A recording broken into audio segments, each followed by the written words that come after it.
The way of the cross. The fifth station. Simon of Cyrene helps.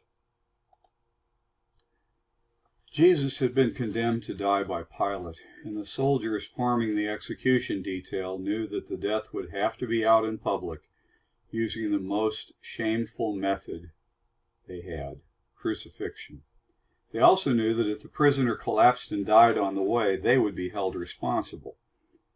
This Galilean was bleeding all over his body. He'd already fainted once under the huge crossbeam and was showing weakness like they had never experienced before in a prisoner.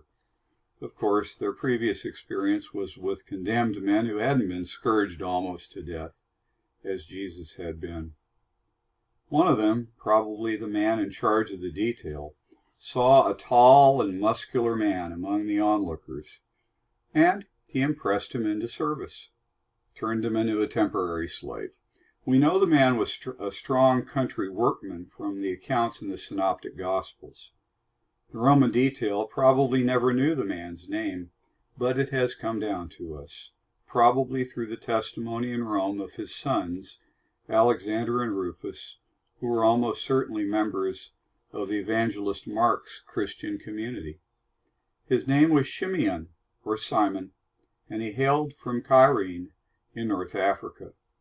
We don't know if Simon complained all the way to Golgotha, or recognized Jesus and was glad he had helped, but his name has come to us through St. Mark, and he is remembered as a saint in the Eastern Church.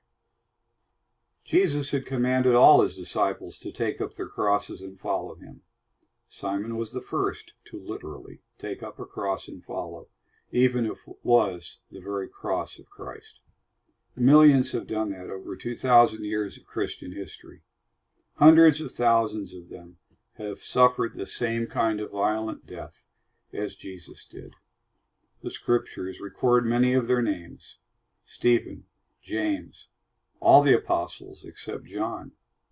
The Roman canon tells us of their successors, like Linus, Cletus, Clement, Felicity, Perpetua, Agatha, Lucia, Agnes, Cecilia, Anastasia. When we accept the baptismal water and the chrism and take the Eucharist, we are telling the world that we will follow our Lord to whatever hill the Father chooses for us to witness on. Simon laid down that first Christian cross when the executioners arrived on Calvary. Jesus was raised up on it so that he could die for us and draw all humanity to himself. We pray now and always that we always have the grace we need to do whatever is necessary to witness the immeasurable love of God for his people and his world.